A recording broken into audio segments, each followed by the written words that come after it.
주를 찬양하리라. 누구도 헌신하지 않는 그곳에서 주께 헌신하리라. 누구도 증거하지 않는 그곳에서 나 주를 증거하리라. 내가 받는 모든 땅 주를 예배하게 하소서. 주의 보혈로 덮어지게 하소서. 내가 선이고 주의 거룩한 곳 되게 하소서. 주의 향기로 물들이소서. 우리 다시 한번 고백합시다. 아무도 예배하지 않는, 아무도 예배하지 않는 그곳에서 주를 예배하리라. 아무도 찬양하지 않는 그곳에서 나 주를 찬양하리라. 누구도 헌신하지 않는, 누구도 헌신하지 않는 그곳에서 주께 헌신하리라. 누구도 증거하지 않는 그곳에서 나 주를 증거하리라. 내가 받는 모든 땅, 내가 받는 모든 땅 주를 예배하게 하소서. 주의 보혈로 덮어지게 하소서. 내가 선이고 주의 거룩한 곳 되게 하소서. 주의 향기로 물들이소서. 내가 받는 모든 땅 주를 예배하게 하소서. 주의 보혈로 덮어지게 하소서. 내가 선이고 주의 거룩한 곳 되게 하소서. 주의 향기로 물들이소서.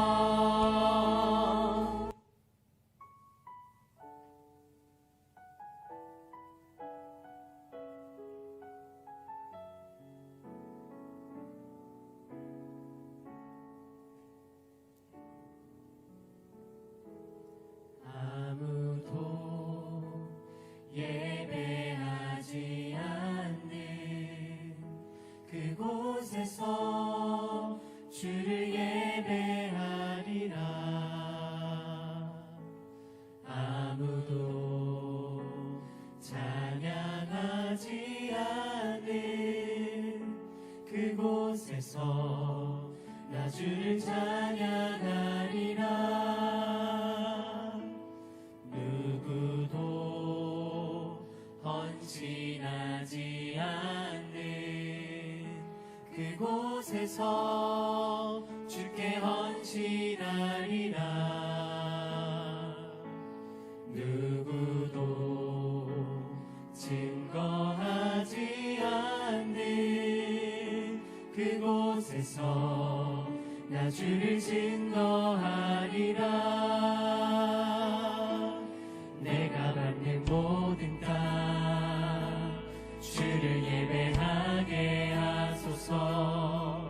주의 보혈로 덮어지게 하소서. 내가 선이고 주의 거룩한 곳 되게 하소서. 주의 향기로 물들이소서. 우리 다시 한번 고백합시다. 아무도 예배하지 않는 아무도 예배하지 않는 그곳에서 주를 예배하리라. 아무도 찬양하지 않는 그곳에서 나 주를 찬양하리라. 누구도 헌신하지 않는 누구도 헌신하지 않는 그곳에서 주께 헌신하리라.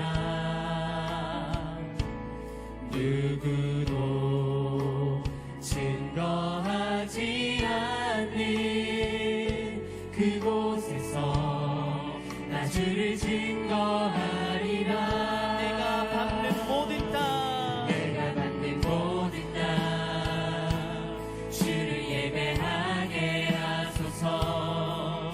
주의 보혈로 덮어지게 하소서.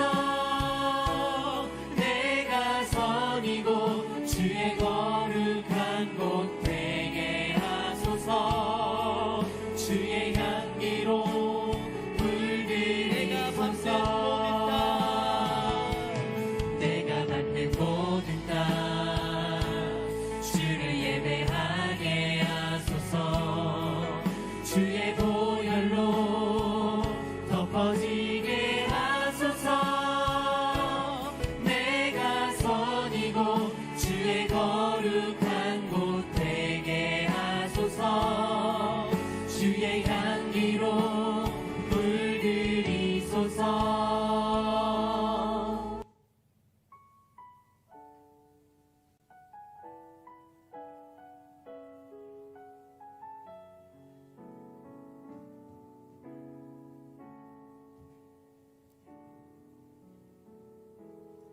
아무도 예배하지 않는 그곳에서 주를 예배하리라.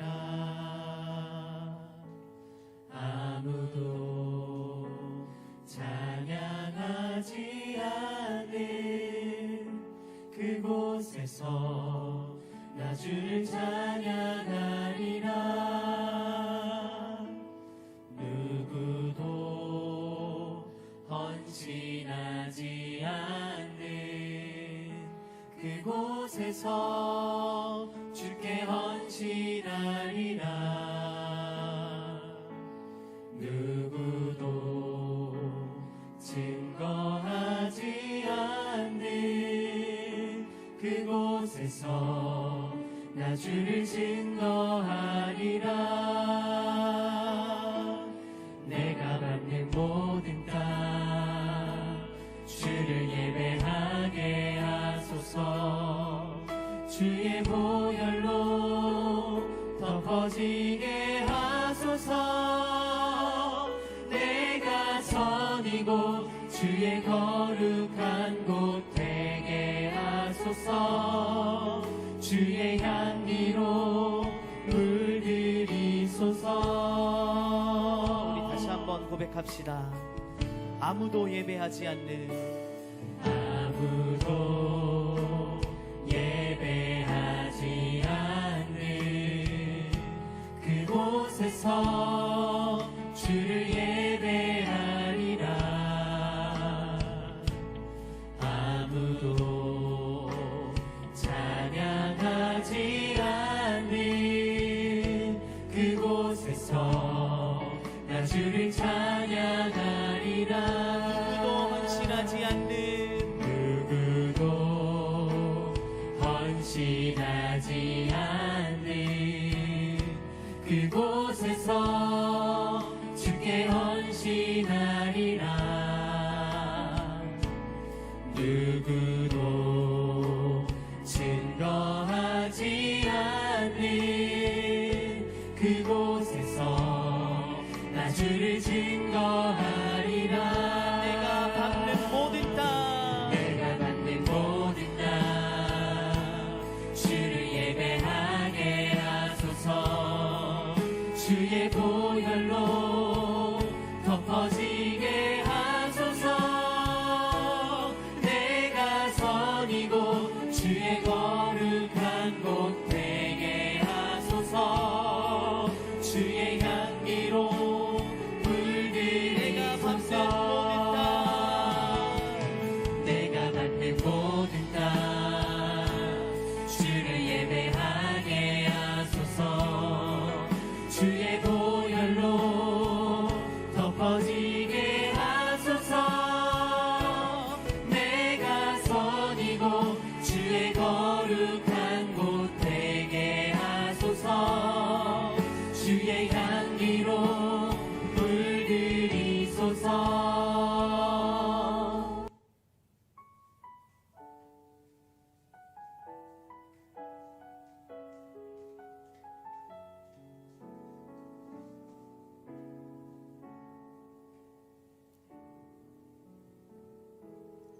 아무도 예배하지 않는 그곳에서 주를 예배하리라.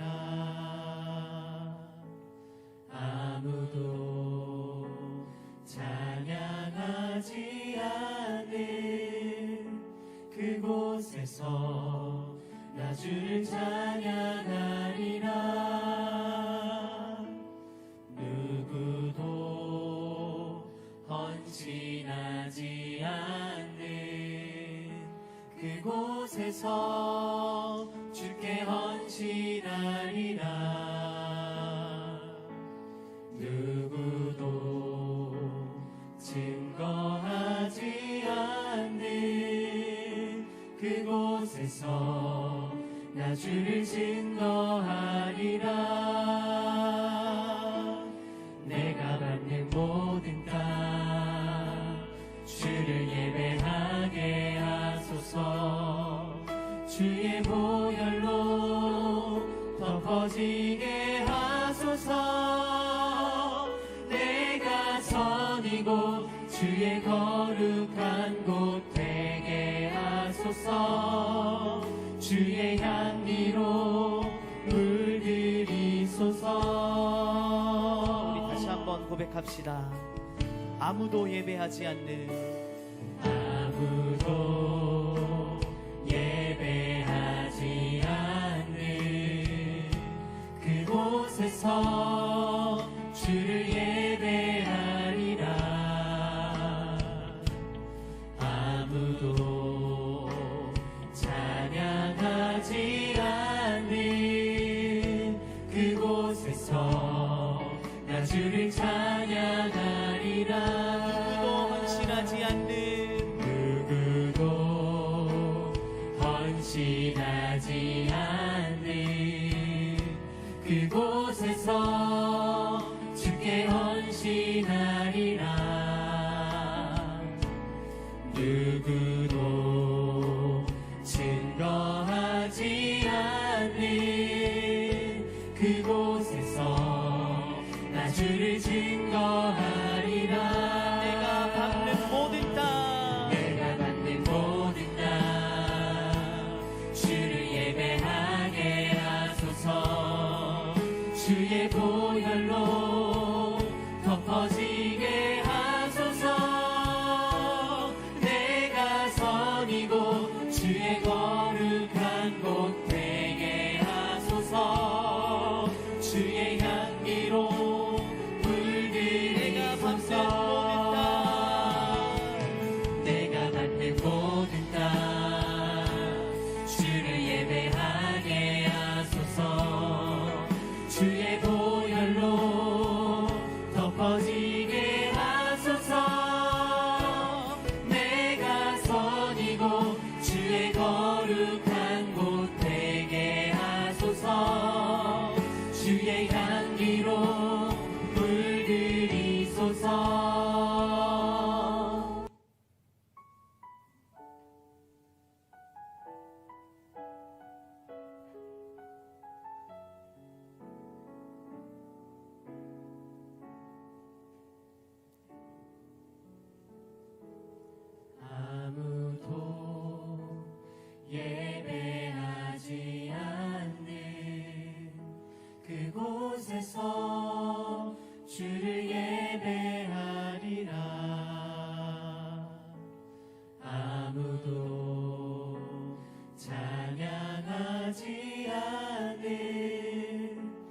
그곳에서 나 주를 찬양하리라.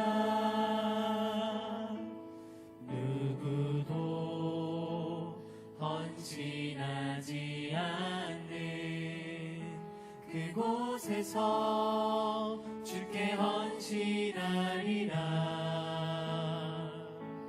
누구도 증거하지 않는 그곳에서 나 주를 증거하리라. 내가 받는 모든 땅 주를 예배하게 하소서. 주의 보혈로 덮어지게 하소서. 내가 선이고 주의 거룩한 곳 되게 하소서. 주의 향기로 물들이소서. 우리 다시 한번 고백합시다.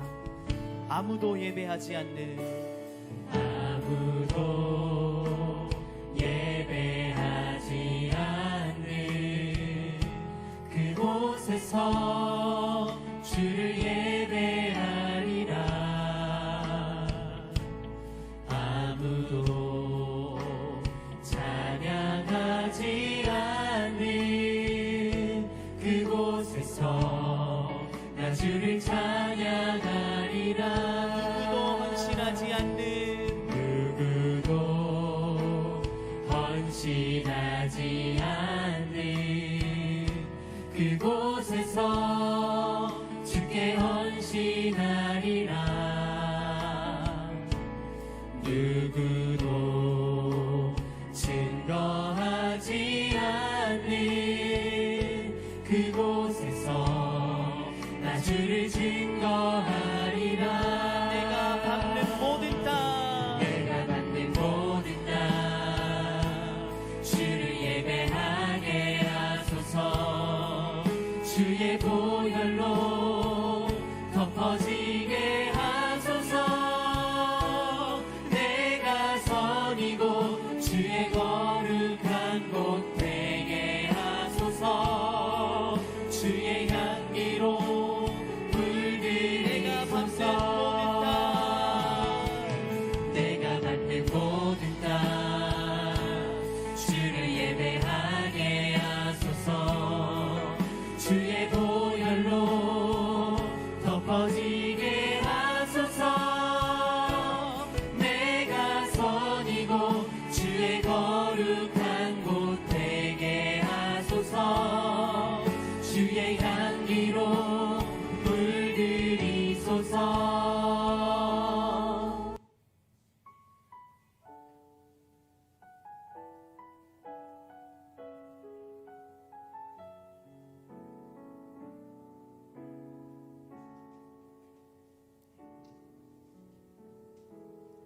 아무도 예배하지 않는 그곳에서 주를 예배하리라. 아무도 찬양하지 않는 그곳에서 나 주를 찬양하리라. 누구도 헌신하지 않는 그곳에서 주께 헌신하리라.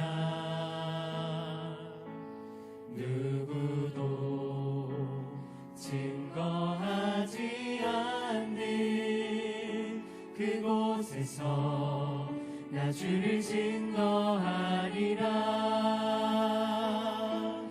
내가 받는 모든 땅 주를 예배하게 하소서. 주의 보혈로 덮어지게 하소서. 내가 선이고 주의 거룩한 곳 되게 하소서. 주의 향기로 물들이소서.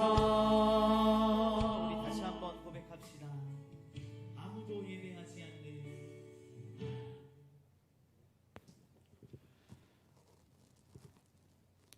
온라인으로 예배를 드리는 모든 성암교회 청년부 여러분, 다 같이 사도신경으로 예배를 시작하겠습니다.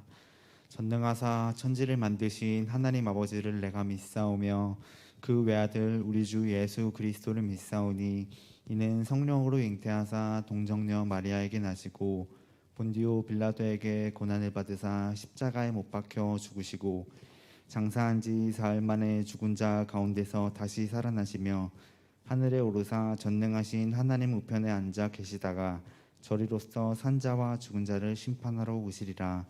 성령을 믿사오며 거룩한 공회와 성도가 서로 교통하는 것과 죄를 사하여 주시는 것과 몸이 다시 사는 것과 영원히 사는 것을 믿사옵나이다. 아멘. 제가 대표로 기도하겠습니다. 하나님, 예배가 없어지고 있는 이 세상의 때에 주님 뜻대로 기도하지 않고 불평만 한 우리가 다시 주님께 돌아오기를 소망하며 회개하게 하시옵소서. 주님, 우리가 세상의 핍박을 받으면서도 주님의 자녀라는 것을 잊지 말고 마음 많은 주님을 향할 수 있게 도와주시옵소서. 우리는 어리석어 우리 갈 길을 알지 못하고 이 사태를 타개하지 못합니다. 우리는 오직 주님께 의지하고 믿으며 기도해야 합니다. 나 자신의 기도, 그 한 번의 소중함과 그 기도를 들으시는 하나님 아버지의 능력을 의지하며 나아가게 하시옵소서. 누구의 탓을 하기보다, 누구를 원망하기보다 기도하지 못한 자신을 회개하며 주님께 더 나아가게 하시고 흩어지는 와중에 모든 마음이 주님께로 모이게 하시옵소서. 예배의 소중함을 알게 도와주시고 우리를 지켜주시는 하나님의 능력을 믿고 두려워하지 않게 하시옵소서. 은혜로운 마음에 예배 진정으로 드리기를 원합니다. 결론 짓지 아니하고 주님 뜻 그대로 받아들일 수 있는 우리 청년들 되게 하시고 그 뜻 받들어 지혜롭게 살아가는 우리가 되게 하시옵소서. 서로 더욱 사랑하게 하시옵소서. 오직 홀로 영광 받으시옵소서. 감사드리며 예수님 이름으로 기도드리옵나이다. 아멘.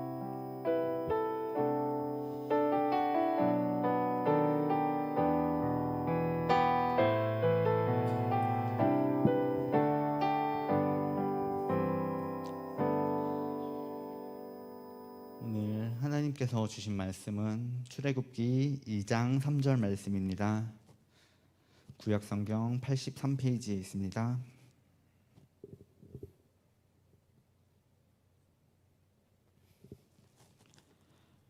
제가 봉독하겠습니다.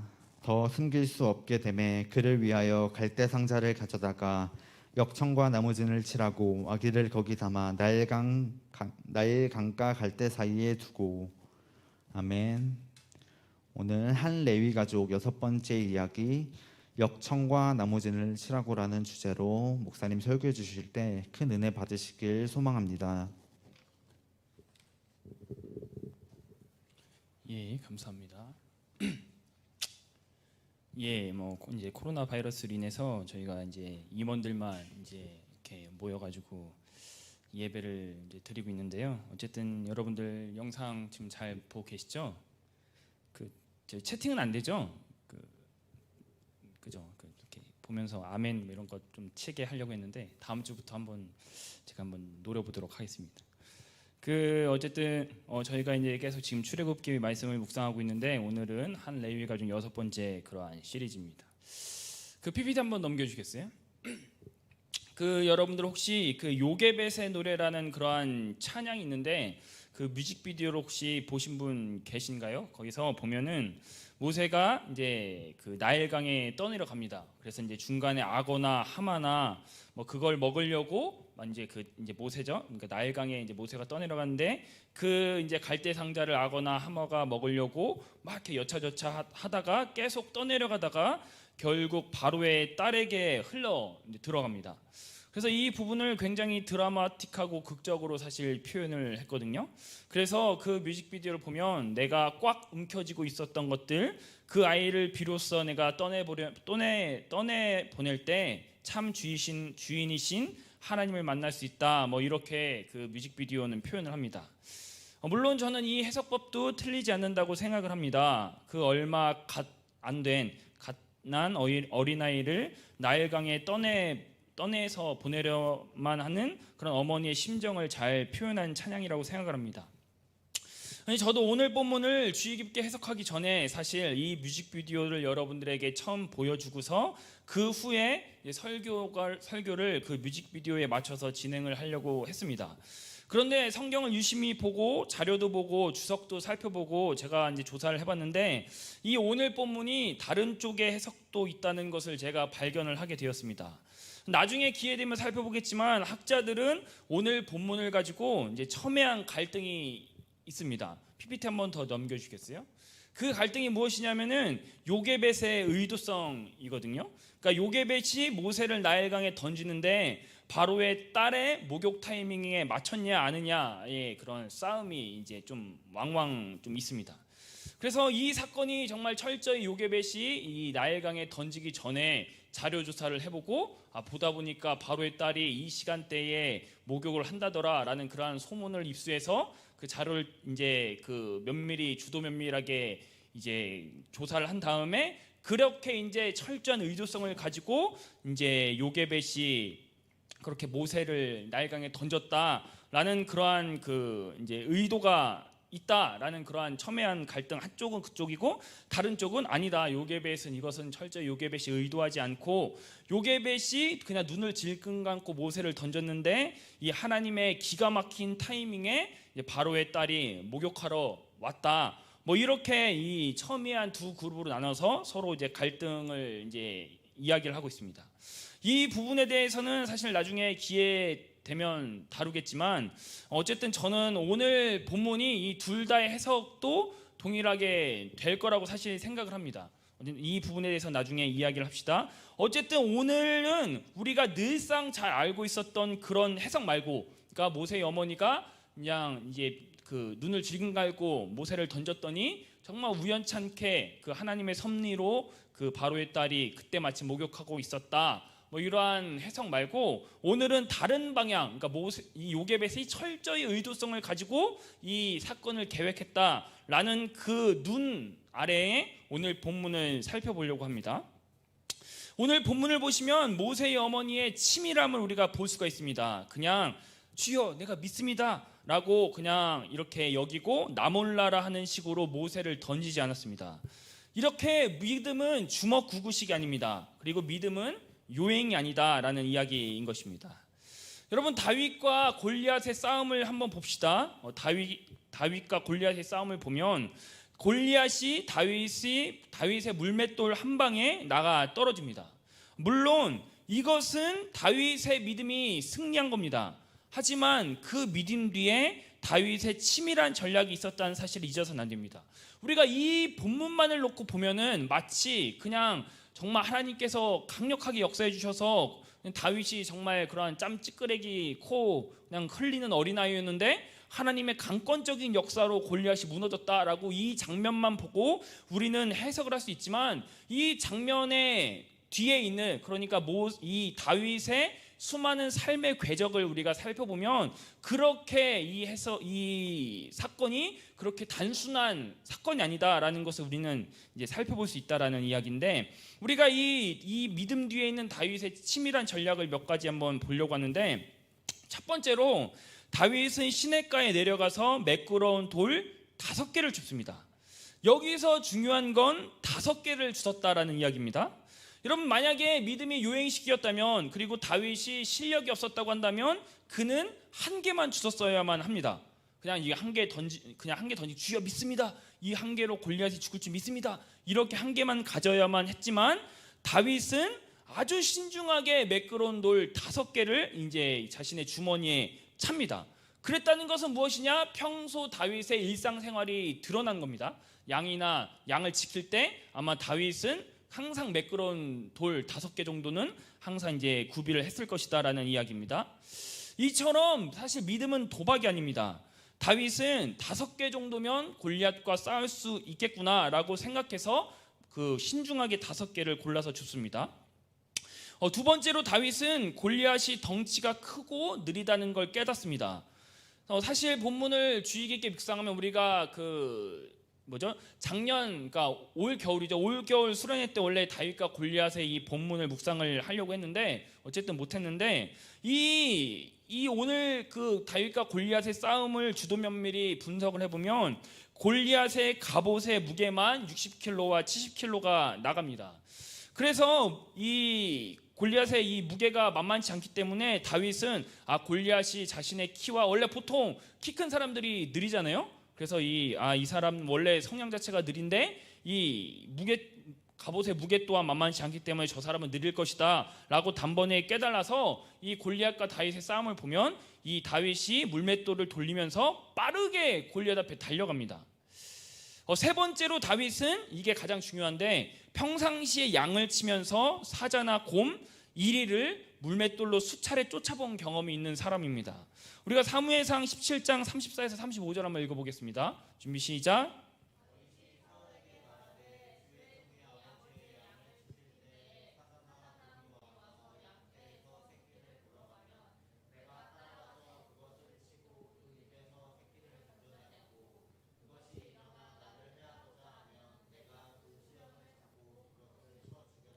아멘. 우리가 그 사무엘상 17장을 많이 묵상을 하죠. 그리고 뭐 청년 집회나 뭐 중고등부 집회 큰 집회 가면 이 사무엘상 17장에서 가장 그 핵심적으로 우리가 생각하는 것은 다윗과 골리앗의 그냥 그 사건 자체죠.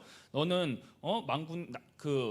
너는 칼과 단창으로 나오지만 나는 만군의 여호와의 이름 곧 내가 모욕하는 그 하나님의 이름으로 나아가노라라는 그 사건만 사실 해석을 하지만 그래서 그 사건 그 구절 때문에 승리한 것처럼 보이지만 물론 맞는 해석이죠. 하지만 제가 개인적으로 봤을 때 사무엘상 17장의 키는 우리가 방금 읽은 34절에서 35절입니다. 그러니까 다윗과 골리앗의 싸움에서 정말로 그 다윗이 그렇게 골리앗에게 나아갈 수 있었던 가장 강력한 키가 저는 34절에서 35절이라고 생각하거든요. 왜냐하면 일상에서 곰과 사자를 대면했고 일상에서 곰과 사자를 물맷돌로 쫓아본 기억이 있는 사람이기 때문에 골리앗에게 당당하게 나아갈 수 있었다라는 이야기죠. 그래서 그 사무엘상 여러분 35절 우리가 방금 읽은 구절 보세요. 그래서 나를 해하고자 하면 내가 수염을 잡고서 그것을 내가 쳐 죽였나이다 라고 이야기를 하죠. 그리고 그 입을 벌려가지고 이 새끼를 건져냈다라고 이야기합니다. 여러분들 곰이나 호랑이의 이 발톱과 이빨이 얼마나 셉니까? 그런데 그 이빨을 열어가지고 내가 양을 구했다라는 정도로 이 다윗은 사실 굉장한 그런 용맹스러운 사실 사람이었습니다.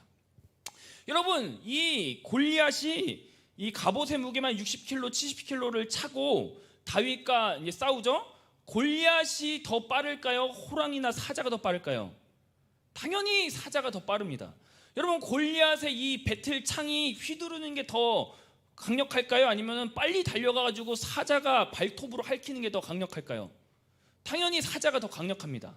그러니까 일상에서 아무것도 없이 물맷돌을 가지고 그 빠르게 달려오는 이 발톱과 이빨이 사나운 그 사자를 물맷돌로 던진 다음에 그것이 맞은 다음에 이제 입을 열어가지고 쳐 죽이고 입을 열어서 양을 구하는 것 자체가 사실 골리앗의 싸움보다 그게 사실 더 어려운 겁니다.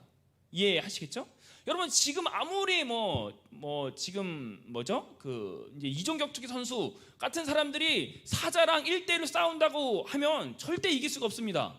그만큼 사자가 강력한데 우리는 다윗과 골리앗의 싸움에서 마치 골리앗이 어마무시한 사람으로 우리는 그렇게 해석을 하고 다윗은 코찔찔인데 정말 하나님께서 강력하게 역사해가지고 물맷돌 한 방에 그냥 골리앗이 쓰러졌다라고 우리는 그렇게 믿음이 뭔가 요행식으로 그리고 믿음이 뭔가 도박식으로 그렇게 여기지만 사실 다윗은 골리앗을 만나기 전에 수없이 전투를 해본 겁니다. 그 일상생활에서 그 양을 한 번도 뺏겨보지 않았을까요? 아마 수차례 뺏겼을 겁니다. 처음에는 무서워가지고 사자가 무서워가지고 도망가거나 그래서 양이 많이 죽었겠죠. 그러니까 이제 아빠한테 깨지고 혼나고 이런 거 보면서 내가 어떻게 하면 양을 지킬 수 있을까? 내가 이게 싸우는 건 어려우니까 물맷돌로 한번 연습을 해볼까? 왜냐하면 당시에는 활이 없었기 때문에 사실 물맷돌이라는 그 병기가 있었어요. 그 이제 화살처럼 이렇게 던져가지고, 그러니까 내가 이걸 한번 연습을 해봐야 되겠다 해서 막 던지면서 뭐 깡통 비슷한 거 맨날 막 이렇게 던져보고, 어떻게 하면 내가 사자를 물리칠 수 있을까, 뭐 이렇게 푸시업도 해보고, 이러한 일상의 모든 일들이 겹쳐서 결과적으로 그 흘린 땀이 나중에 사자를 이기게 됐는데, 그 용맹스러움이 이제 골리앗을 딱 보니까 쟤는 별것도 아닌 거야. 사자의 발톱에 비하면, 사자의 빠르기에 비하면, 사자가 그 집요하게 목덜미 물고 있는 그것에 비하면, 그리고 곰의 그 엄청난 체구와 곰의 발톱으로 사실 한 방이면 이 갈비뼈가 으스러지거든요. 그것과 이 잽이 안 되는 거야. 쟤는 저렇게 60kg, 70kg 차고 저게 무슨 장수냐, 내가 이길 수 있겠다라고 그는 생각해서 사실 나아갔다라는 이야기인 것이죠. 다시 다윗과 골리앗의 싸움을 보면 평상시에 물맷돌로 싸워본 흔적들, 그것과 경험들이 다윗의 믿음과 만나게 됩니다. 그래서 골리앗을 물맷돌 한 방에 쓰러뜨리게 된 것입니다. 우리가 다윗과 골리앗의 싸움만 보면 믿음은 마치 요행 같습니다. 아무런 준비 없다가 성령 충만해서 골리앗을 이긴 것 같습니다. 하지만 아니다라는 것이죠. 여러분, 만약에 골리앗이 물맷돌을 피했다면 어떻게 됐을까요?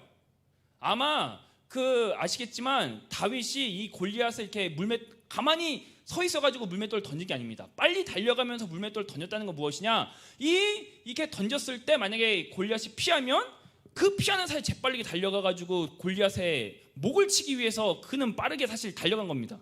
그리고 전투병가 중에 사실 하나였어요. 그 전략 중에 하나. 물맷돌을 이렇게 던지고 빨리 달려가가지고 이 사람이 이제 어쨌든 돌을 피할 거 아니에요? 돌을 주목해서 피하는 사이에 빨리 가가지고 그냥 이렇게 칼로 쳐버리는 거. 그래서 사실 우리가 이 다윗과 골리앗의 싸움을 다시 재해석해야 된다라는 이야기입니다.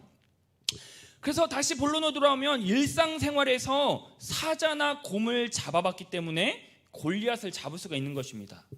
여러분, 제가 늘 이야기했죠. 크로노스의 시간 없이는 카이로스의 시간이란 절대 존재하지 않습니다.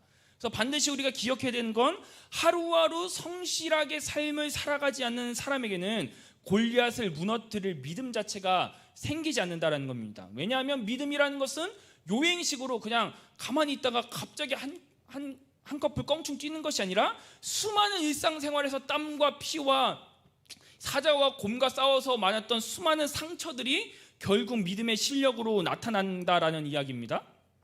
그래서 항상 우리가 생각해야 되는 건 믿음은 한탕이 없다라는 겁니다. 그래서 뭐 수련회, 겨울 수련회나 뭐 여름 수련회, 이러한 특별한 집회에만 가서 은혜 받기를 사실 원하지, 사실 우리들의 믿음의 실력은 일상생활에서 내가 아무런 감동도 느껴지지 않고 그냥 저 말씀이 지난주 말씀이 이번 주 말씀 같고 이렇게 사실 맨날 이렇게 지루한 일상생활, 지루한 평범한 그 일상생활에서 매일매일 성실하게 예배드리고 기도드리는 그 사람만이 결국 골리앗을 이길 수 있다라는 사실을 우리는 잊지 말아야 한다라는 것이죠. 다시 우리가 요게벳의 상황으로 한번 돌아와 봅시다. 그렇기 때문에 요게벳은 단순히 모세를 주여 믿습니다 이러고 요행식으로 던진 것이 아니라 치밀한 계획 속에서 이 모세를 던집니다. 나일강에. 그리고 우리가 살펴봤듯이 나일강은 신학적으로 애굽의 생명력과 세상의 물줄기를 상징한다고 이야기를 했죠. 따라서 이 비유에 빗대서 오늘 본문을 해석하면 요게벳은 그냥 세상의 물줄기에 아이를 던져버리면 안 됩니다. 그래서 몇 가지의 전략을 취하는데 오늘은 그 전략을 살펴보고 은혜를 받길 소원합니다. PPT 한번 넘겨주시겠어요? 첫 번째로 이 요게벳의 전략은 무엇이냐? 갈대 상자를 구해서 역청과 나무지를 칠했다라는 이야기입니다.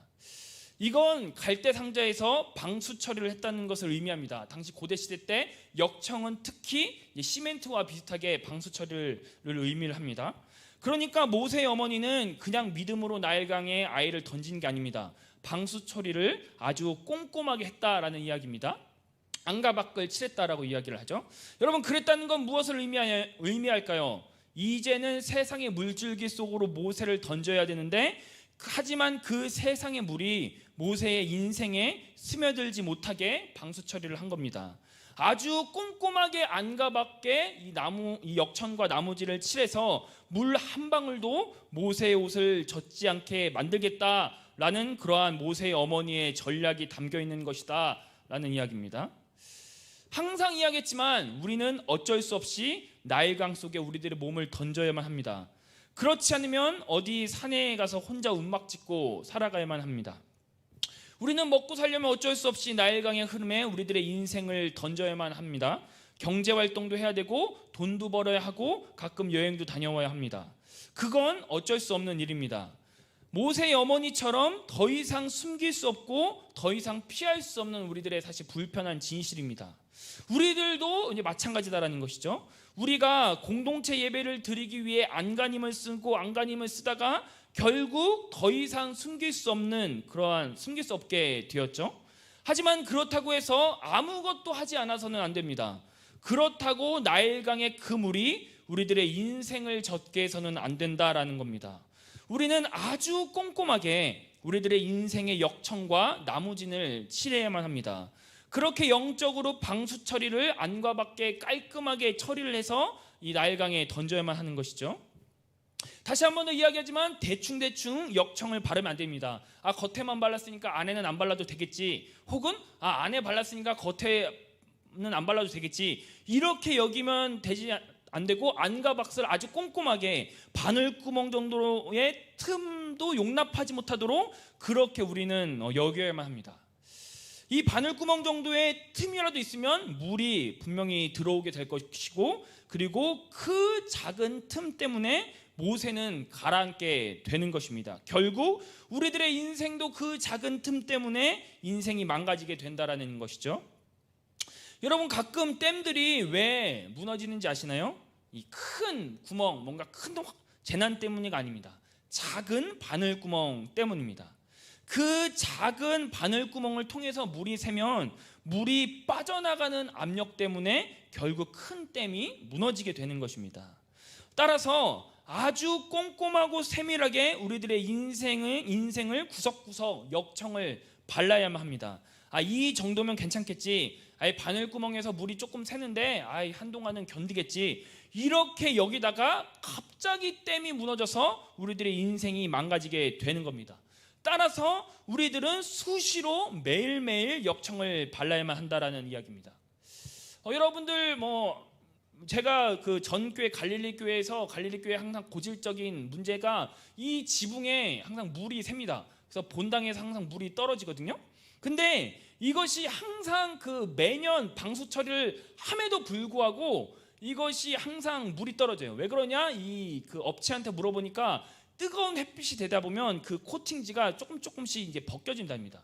그래서 매년 와가지고 작업을 하지 않으면, 홍수철이나 미리 전에 작업을 하지 않으면 이 여지없이 사실 이 코팅지가 벗겨지면서 물이 떨어지는 겁니다. 마찬가지로 여러분, 현대의 이 과학기술이 발달해서 이 그 방수 처리를 그렇게 꼼꼼하게 함에도 불구하고 세월이 지나면 갈라져서 결국 그 코팅지가 벗겨졌는데, 여러분, 고대 시대의 역청과 나무진을 한번 발랐다고 해서 그게 끝일까요? 아니라는 소리죠. 결국에 시간이 지나면 그 역청과 나무진도 딱딱해지면서 벗겨지고 결국에 그 세찬 물줄기 속에서 이 물이 들어와서 모세가 죽게 될 수도 있다라는 것입니다. 그렇기 때문에 수시로 매일매일 우리는 바르고 확인을 해야 우리들의 인생에서 나일강 물이 젖지 않게 된다라는 그러한 이야기인 것입니다. 여러분, 두 번째로 갈대 상자에서 상자는 PPT 한번 보여주시겠어요? 갈대 상자에서 상자의 원어는 히브리어로 테바라는 그러한 용어입니다. 이 용어가 성경에 언제 처음 쓰였느냐? 우리가 창세기 6장 14절 말씀 읽어볼까요? 준비 시작.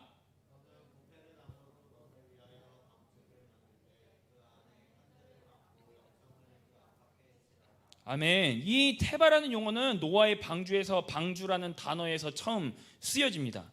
그리고 제가 항상 이야기했죠. 출애굽기 저자가 단어를 선택할 때는 굉장히 신중하게 이야기를 했을 겁니다. 그런데 이 노아의 방주에서 나왔던 이 방주라는 테바라는 용어를 이 모세가 담길 갈대 상자를 테바라는 용어로 썼다는 것은 우리들에게 굉장한 큰 의미를 준다라는 것이죠.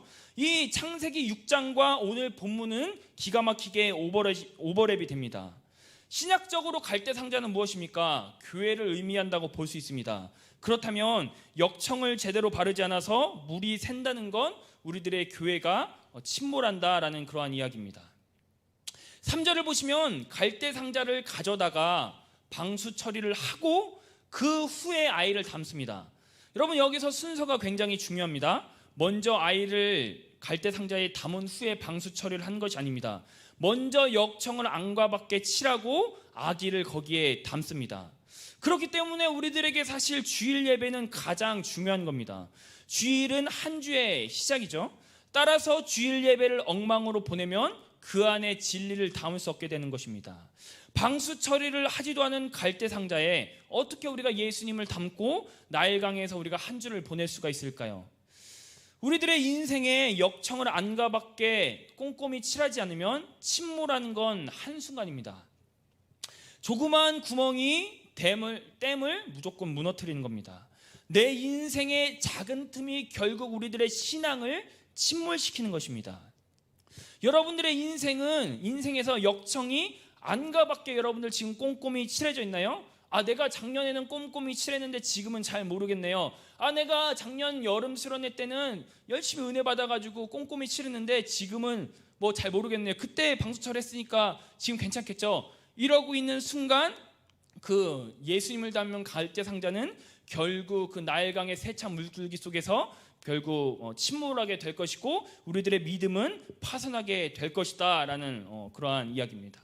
바라기는 우리가 비록 지금 온라인으로 예배를 드리고 있지만 여러분들의 인생에서 과연 나는 지금 한 주의 시작인 이 지금 주일을 어떻게 보내고 있는가?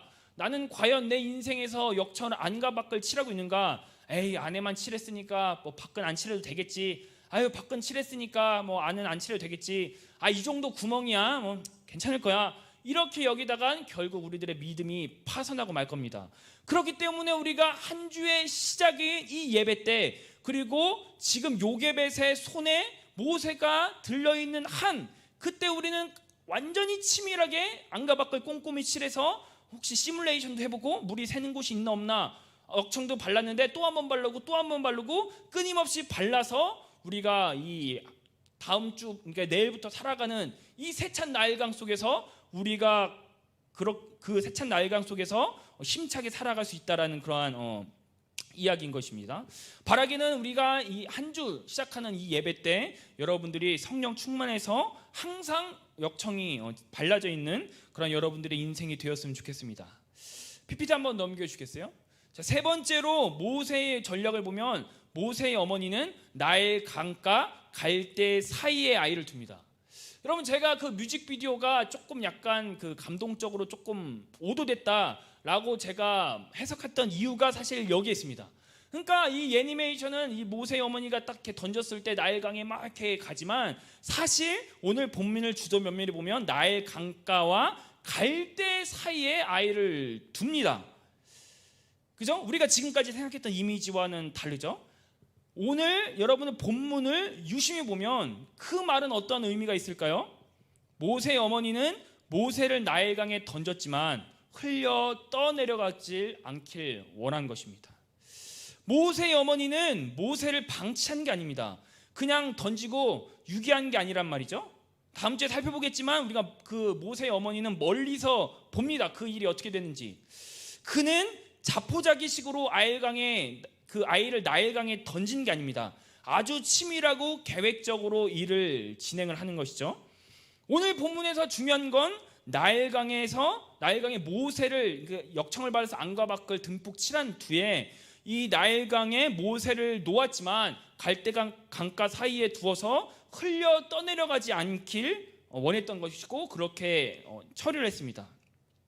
방수 처리를 다 하고 물이 안 들어올 테니까 이제 네가 알아서 살아라 이렇게 방치하지 않았다는 것이 중요합니다. 제가 지난 시간에도 이야기했죠. 우리 그리스도인들은 한 마리의 연어가 되어야 합니다. 연어는 세찬 물결 속에서 끊임없이 고향으로 거슬러 올라가는 힘이 있습니다. 마찬가지로 우리들의 삶도 흘려 떠내려가지 않고 거슬러 올라가야 한다라는 이야기입니다. 여러분, 물고기가 살아있고 죽었다라는 그 판단이 어디에 있습니까? 물고기가 죽으면 그냥 물줄기 속에 그냥 흘러 떠내려가는 겁니다. 그런데 물고기가 살아있으면 굳이 연어가 아니라고 하더라도 이 물줄기 속에서도 끊임없이 이제 움직이면서 이제 그렇게 역동을 하는 거죠. 마찬가지라는 것입니다. 우리가 물속에서 우리가 만약에 고기라면 물속에서 살아있는 현실밖에 되지 않지만 살아있다 죽어있다의 판단은 무엇이냐? 그냥 내가 아무런 기록도 없이 그냥 흘러가는 물줄기 속에서 내 인생을 방치한 것은 신앙이 죽은 것이고, 그럼에도 불구하고 어떻게든지 간에 그 물줄기를 거슬러 올라가려고 하는 그 역동적인 지느러미의 힘, 이것이 바로 이 신앙이 살아있다라는 그러한 이야기인 것입니다.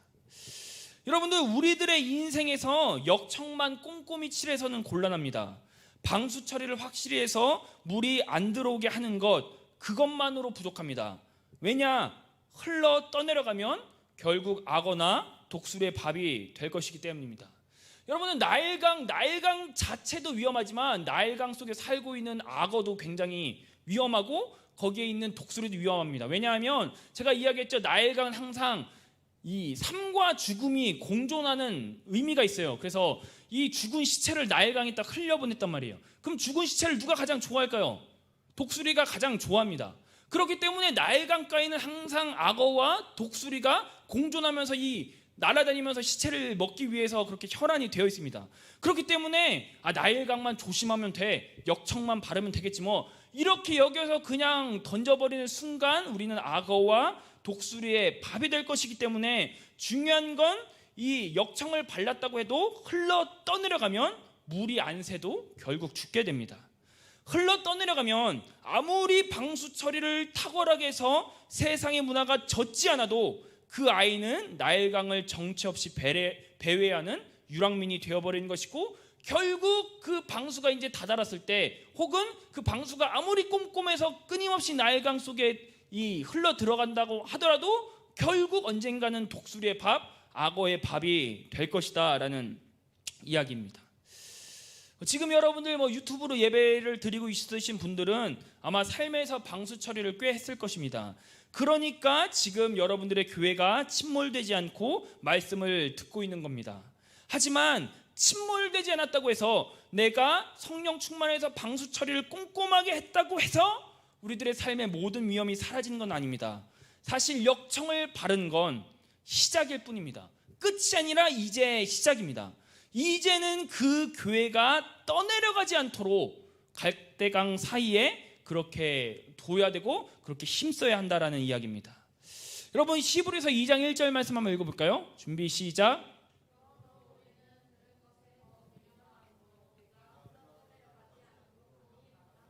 아멘. 여기서 흘러 떠내려가지 않도록 함이 마땅하다라고 히브리서 기자는 이야기합니다. 우리가 흘러 떠내려가지 않도록 하는 게 마땅한데, 그렇다면 어떻게 흘러 떠내려가지 않아야 합니까? 오늘 히브리서 기자처럼 들은 것에 더욱 유념하라고 이야기합니다. 여러분, 들은 것이란 무엇입니까? 생전 처음 들어본 말씀이 아닙니다. 예전부터 늘상 들었던 그 말씀을 마음에 새기고 유념하라는 것입니다. 어렸을 때부터, 유치원 때부터 지금까지 들었던 수많은 말씀들을 유념하고 기억하라는 것입니다. 여러분들도 신앙생활 해봤지만 사실 말씀은 거의 비슷한 방향으로 흘러갑니다. 지난주나 지지난주나 오늘이나 사실 말씀은 거의 동일합니다. 오늘 말씀도 마찬가지로 여러분들에게 전혀 새로운 말씀이 아닐 겁니다. 한 번쯤이 아니라 수차례 여러분들은 아마 이 말씀을 들어봤을 것입니다. 그렇기 때문에 흘려 떠내려가는 건 무엇이냐? 내가 방향성을 잘 모르기 때문에, 내가 이 말씀을 한 번도 들어보지 못했기 때문에, 나는 그것을 몰랐기 때문이가 아닙니다. 흘러 떠내려가는 것은 무엇이냐? 내가 방향성을 몰라서 그런 게 아니라 잘 알지만 들은 것에 유념하지 않았기 때문이다라는 이야기인 것입니다. 이 말씀이 그냥 그거지 그냥 제목이나 쭉 보고서 지난주 말씀이랑 동일하지 이렇게 들은 것에 유념하지 않으면 결국 우리는 흘러 떠내려 가게 될 것이다 라는 그러한 이야기입니다. 여러분, 히브리서 2장 1절 말씀을 PPT 한번 넘겨주시겠어요? 원어에 가깝게 해석하면 이렇게 됩니다. 우리가 원어에 가깝게 한번 읽어볼까요? 준비 시작. 아멘. 이 말씀처럼 우리가 흘러 떠내려가지 않도록 해야 된다면 어떻게 해야 되나? 말씀에 가장 최고의 관심을 기울여야 합니다. 내 삶의 우선순위가 말씀이어야 한다라는 그러한 이야기인 것입니다. 여러분, 다음 주에 살펴보겠지만 모세의 어머니 요게벳과 미리암은 멀찌감치 서서 그 일이 어떻게 되는지 봅니다. 근데 멀찌감치 섰는데 만약에 모세가 흘러 떠내려가면 그냥 그거는 뭐 운명이겠거니 뭐 하나님이 알아서 하시겠거니 뭐 이렇게 여겼을까요? 아닙니다. 다시 뛰어가가지고 그 모세를 다시 주워서 역청과 나무진을 다시 한 번 더 칠하고 다시 갈대강 사이에 두고 또 떠내려가면 다시 잡아가지고 아마 그 바로의 딸이 올 때까지 그렇게 끊임없이 반복적으로 했을 수도 있다라는 그러한 이야기입니다. 따라서 우리가 이 역청과 나무진을 칠하고 갈대강가에 뒀으니까 이제 흘러 떠내려가지 않겠지 뭐 나 볼일이나 좀 볼까 뭐 장이나 보고 뭐 게임이나 하고 이런 순간에 언젠가는 흘러 떠내려갈 수 있기 때문에 멀찌감치 서서 이 모세의 어머니가 지켜봤듯이 우리들도 마찬가지로 이 말씀을 가장 우리들의 최우선적인 순위로 가장 최우선적인 관심으로 둬야 한다. 그래야 우리들의 인생이 떠내려가지 않는다라는 이야기입니다. 여러분 히브리서 2장에서 흘려 떠내려가지 않도록 이라는 원어는 메토페 파라우오멘이라는 그러한 뜻입니다. 이건 무엇이냐? 배를 항구에 붙들어 매는 닻을 내리는 단어 속에서 나왔습니다. 지극히 해양적인 관점이죠. 그러니까 이 이미지를 여러분들 생각을 해보세요. 배는 언제 떠내려갈까요? 닻을 내리지 않았을 때입니다. 닻을 내리지 않았다는 건 무엇입니까? 철저히 항해사의 부주의와 관심의 부족입니다. 여러분들 우리가 생각하겠지만 배가 떠내려간다는 것이 태풍이 크게 불었기 때문에 바람이 세차게 불었기 때문에 흘러 떠내려간다라고 우리는 해석하지만 사실 아닙니다. 항해사가 부주의로 닻을 내리지 않았기 때문입니다. 내가 지난주에 오늘 내렸나? 닻을 내렸나 안 내렸나? 내렸겠지 뭐. 그렇게 가는 순간 작은 바람에도 배는 떠내려가게 되어 있다라는 것입니다. 그렇기 때문에 내가 오늘 닻을 내렸나 안 내렸나 라는 생각하는 순간 다시 가가지고 닻을 내렸구나 그렇게 봐야 되는 겁니다. 그러니까 배가 흘러 떠내려간다는 것은 철저히 항해사의 부주의와 관심의 부족이다라는 이야기인 것입니다. 그렇기 때문에 지금 우리들에게 필요한 건 무엇이냐? 새로운 말씀을 듣는 것이 아닙니다. 어떤 큰 집회 가가지고 큰 은혜 받는 것이 아닙니다. 어떤 유명한 설교자한테 가가지고 안수를 받거나 그 말씀을 들으면서 눈물 콧물 쏟고 뭐 이러한 것들이 아닙니다. 우리들에게 가장 지금 필요한 건 들은 말씀에 유념을 하는 것입니다. 우리들의 관심을 말씀에 기울이는 것입니다. 그래서 나의 인생이 나일강에 흘러 떠내려가지 않도록 그렇게 닻을 내리는 것입니다.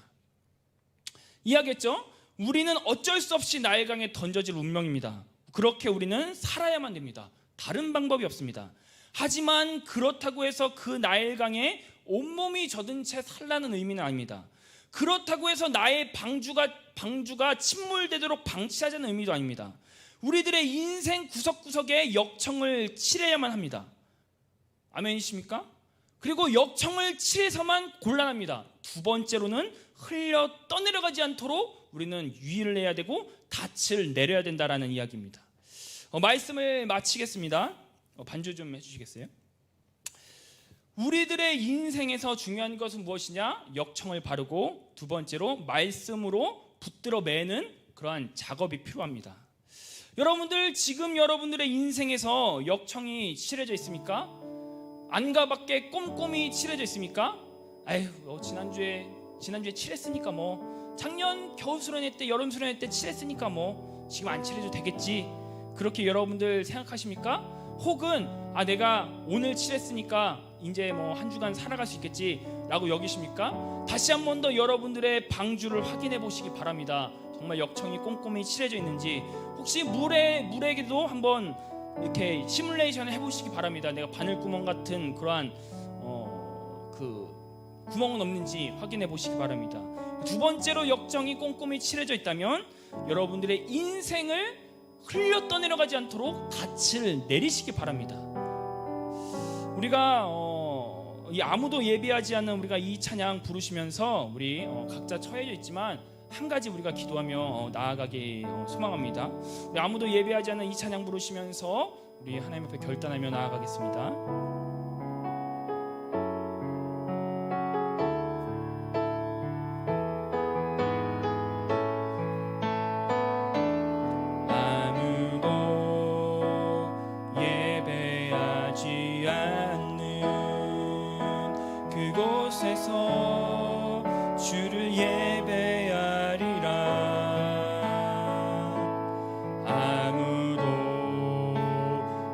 찬양하지 않는 그곳에서 나 주를 찬양하 누구도 헌신하지 않는 누구도 헌신하지 않는 그곳에서 주께 헌신하리라.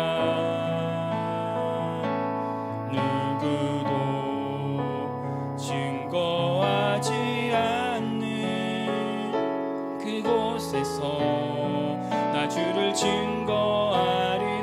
내가 밟는 모든 땅 내가 밟는 모든 땅 주를 예배하게 하소서. 주의 보혈로 덮어지게 하소서. 내가 선이고 주의 거룩한 곳 되게 하소서.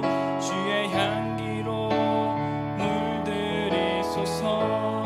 이 말씀을 기억하면서 기도하기 원합니다. 여러분들의 방주는 지금 안녕하십니까? 여러분들의 방주는 안과 밖에 역청이 칠해져 있습니까? 지난주에 칠했습니다, 어제 칠했습니다가 아니라 지금 이 순간 여러분들 역청을 안과 밖에 듬뿍 칠했습니까? 우리가 역청을 바르지 않는 순간, 나일강에 들어가는 순간 우리들의 신앙은 침몰할 것이고, 수많은 사람들이 코로나 바이러스로 인해서 믿음이 침몰한 이유는 역청을 바르지 않았기 때문입니다. 여러분, 코로나 바이러스가 무섭기 때문에 믿음이 파손된 게 아닙니다. 역청을 바르지 않았기 때문에 파손된 겁니다. 우리 이 시간 첫 번째로 기도할 때는 하나님, 내 인생의 구석구석 꼼꼼히 안과 밖에 말씀으로 칠하기 원합니다 기도하시고, 두 번째로 기도할 때는 역청을 칠하는 것만 곤란합니다. 흘러 떠내려가지 않도록 우리가 유념해야 되는데, 흘러 떠내려가지 않으려면 우리가 배가 닻을 내리듯이 우리가 닻을 말씀으로 붙들어 매야 되는 것입니다. 우리 시간 기도할 때 하나님, 내 인생에 역청을 칠해 주시옵소서. 그리고 세차게 불어오는 나일강가 이 속에서 하나님, 내가 흘러 떠내려가지 않길 원합니다. 닻을 말씀에 단단히 붙들어 매기 원합니다. 우리 두 가지 기도 제목으로 기도하며 나아가겠습니다. 기도하겠습니다. 아버지 하나님, 간절히 주님 앞에 기도하며 아버지여 나아갑니다. 아버지 하나님, 간절히 주님 앞에 기도하며 주님 붙잡아 주시옵소서. 아버지, 우리들의 인생에서 역청이 듬뿍 발라지기 원합니다. 안과 밖을 칠해서 꼼꼼하게 그 나일강 물이 우리들의 인생에 스며들지 않도록 주님 붙잡아 주시옵소서. 아버지 하나님, 그리고 우리가 흘러 떠내려가지 않길 원합니다. 우리가 말씀에 우리들의 닻을 내려서 붙들어 매길 원합니다. 아버지 하나님, 우리들의 관심 부족과 부주의로 인해서 우리들의 배가 흘러 떠내려가지 않도록, 믿음이 파손되지 않도록 아버지여 붙잡아 주시고 인도하여 주시기만을 간절히 원합니다. 우리가 내일부터 시작되는 그 나일강가 속에서 아버지 하나님, 우리들의 믿음이 파손되지 않길 원합니다. 우리들의 신앙이 젖지 않길 원합니다. 우리들의 신앙이 독수리와 악어의 밥이 되지 않길 원합니다. 흘러 떠내려가서 유랑하는 민족이 되지 않길 원합니다. 아버지 하나님, 우리가 붙들어 매길 원합니다. 들은 것에 더욱더 유념하길 원합니다. 아버지여 함께하여 주시고 인도하여 주시기만을 간절히 소망하며 아버지여 나아갑니다. 주님 붙잡아 주시옵소서. 내가 밟는 모든 땅 주를 예배하게 하소서. 내가 밟는 모든 땅 주를 예배하게 하소서. 주의 보혈로 덮어지게 하소서. 내가 선이고 주의 거룩한 곳 되게 하소서. 주의 향기로 물들이소서. 살아계신 아버지 하나님, 지금 내 인생에 역청이 듬뿍 발라져 있습니까? 하나님, 내가 모세의 어머니처럼 지금 내 인생에 나일강의 몸에 스며들지 않도록 꼼꼼하게 방수를 칠해 있습니까?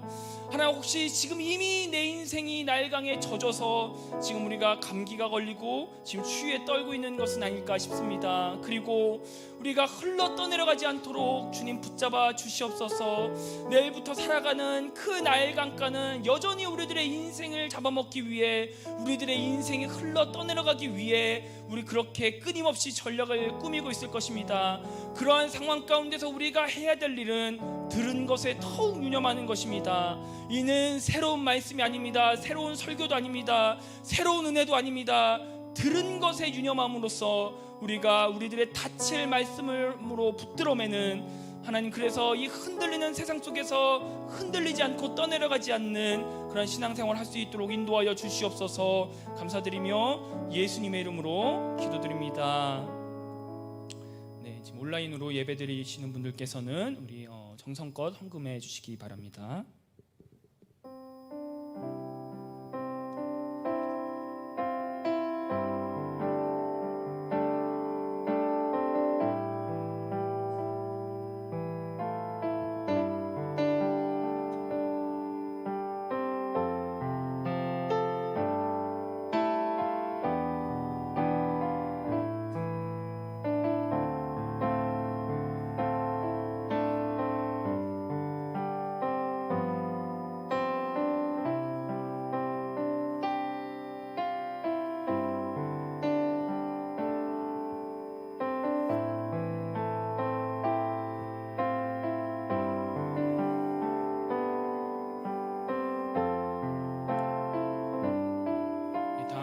헌금 기도드리겠습니다.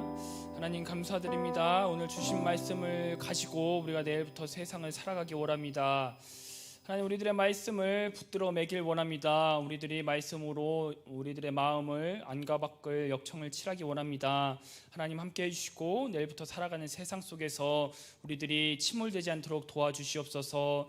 주님, 우리가 비록 모이지 못했지만 정성껏 주님 앞에 헌금 드립니다. 이 헌금이 주님의 나라에 귀하게 쓰임받을 수 있도록 붙잡아 주시고 우리들의 삶 가운데서도 하나님 축복하여 주시고 우리들의 삶에도 은혜 내려 주시옵소서. 감사드리며 예수님의 이름으로 기도드립니다.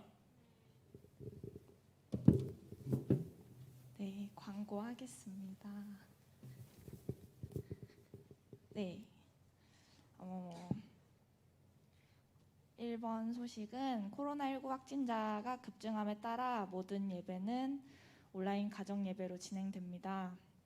주일 오전 11시, 수요 예배는 수요일 오후 7시 반, 금요 예배는 금요일 오후 9시, 청년부 예배는 주일 오후 2시 30분에 동일하게 온라인으로 진행됩니다. 네, 온라인 예배를 드리는 기간에는 찬양팀의 찬양 없이 바로 예배를 시작하오니 시간을 잘 지켜서 예배 준비를 해주시면 너무 좋을 것 같아요. 예배 10분 전부터 마음과 주변을 정돈하고 예배를 준비하시길 바랍니다. 3번, 네, 예배 후에는 말씀과 관련된 퀴즈가 준비되어 있습니다. 네, 지금 한 10분 정도 보고 계신데 이따가 2부 순서로 진행할 거니까요. 많은 참여 부탁드려요. 네, 코로나19로 인한 정부 지침 강화로 인하여 토요 예배는 잠정적으로 중단되었고요. 8월 24일에 최재형 청년이 입대를 해요. 너무 아쉽게 교회를 가면 2주간 입대가 불가능하다라고 해서 저희가 개인적으로 이제 만나서 시계랑 전달하고 이제 목사님 기도해 주시고 이제 내일 입대하니까요. 너무 많은 기도 부탁드릴게요. 네, 재영이 안녕. 네, 131 기도 운동 진행되고 있고요. 적극적인 참여 부탁드립니다. 네, 너무나 어려운 상황 가운데 맞닥뜨려 있는 상황이에요. 몇 분 안 계시는 상황에 제가 여기 앞에 서서 말하려니까 참 마음도 아프고 그런 것 같아요.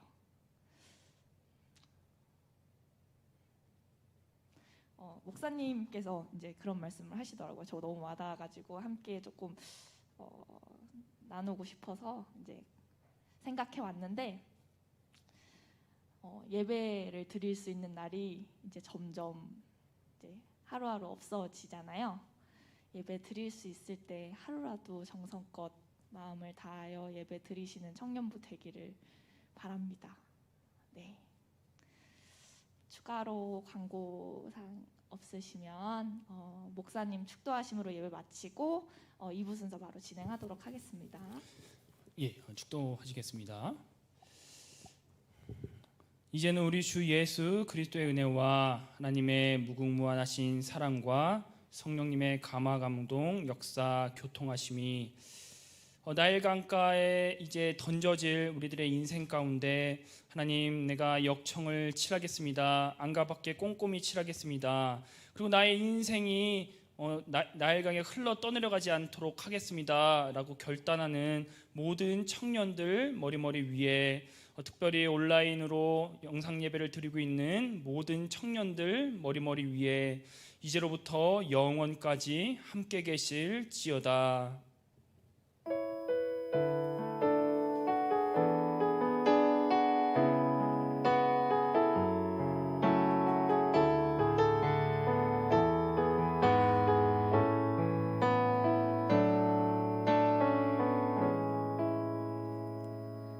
네, 2부 순서 바로 진행할 건데요.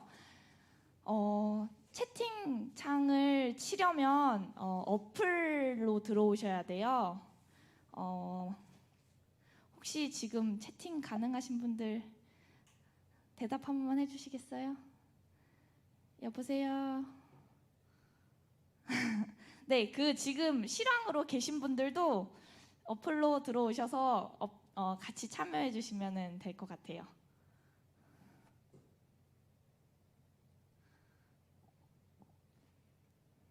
지금 11분 보고 계시거든요. 네.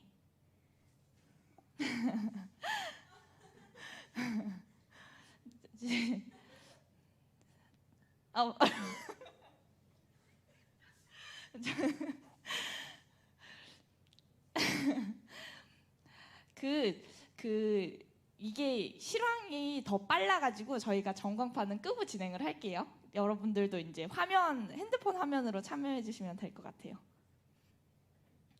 반가워. 네, 또 더 있으실 것 같은데 어서 오세요. 아우 예. 지금 1, 2, 3, 4, 5, 6, 7, 8분. 윤자도 들어왔어요. 네. 거의 다 지금 해주신 것 같은데. 좋습니다. 네. 자, 연습 문제를 하나 해올 걸 그랬는데 연습 문제는 없어요. 바로 시작이에요. 자, 1번 문제입니다. 따단.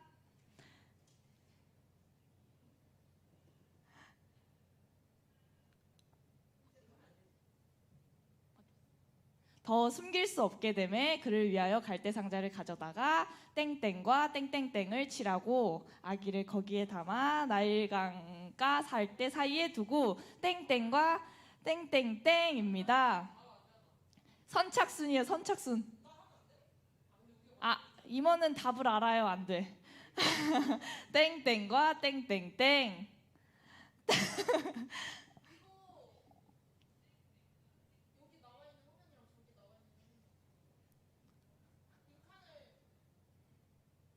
땡땡과 땡땡땡.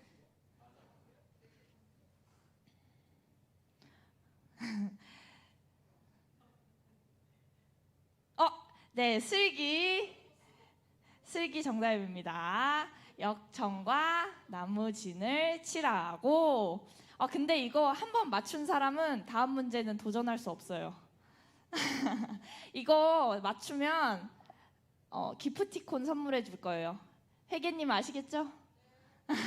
회계님이 전송해 주실 겁니다. 자, 2번 문제입니다.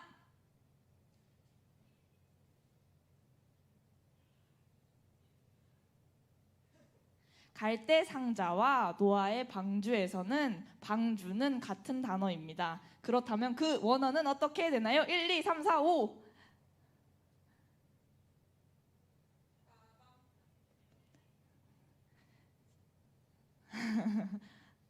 오땡.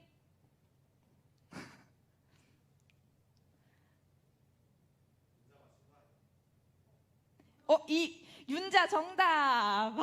안 준 건 뭐야? 네, 지연이 2번 태바입니다. 태바. 설교 집중해서 들었으면 잘 맞출 수 있어요. 자, 아쉽지만 마지막 문제입니다. 마지막 문제.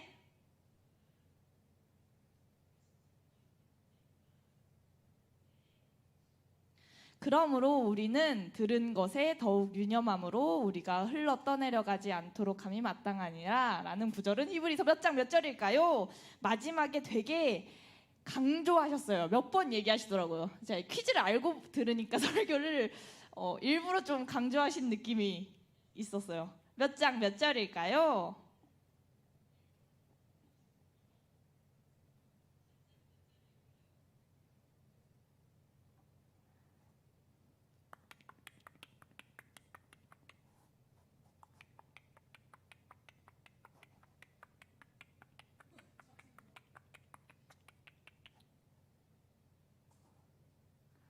힌트 없는데.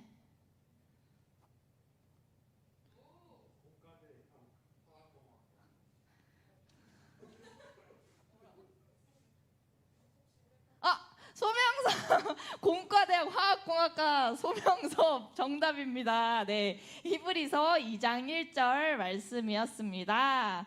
네, 이렇게 앞으로 진행하게 될 것 같고요.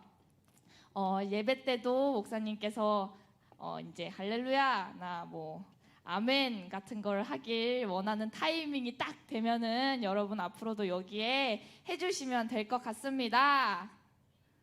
네, 대답을 들을 수는 없지만 네, 회장님이 저거 해주실 거고요. 오늘은 각자의 자리에서 오늘 나눌 질문들 1번 주어진 하루하루를 성실히 살아가고 있으신가요? 믿음에는 한탕이 없습니다에 대한 질문 한번 생각해 보시고 내 삶에 끊임없이 들어오는 세상 문화는 무엇인가요? 무엇 때문에 여러분의 인생이 흘러 떠내려가고 있나요? 라는 질문에 각자 묵상해보고 기도함으로 하나님과 교제하시고 정리하는 시간 되셨으면 좋겠습니다. 네, 보고 싶습니다. 얼른 이 상황이 해결되어서 함께 교제합시다. 안녕.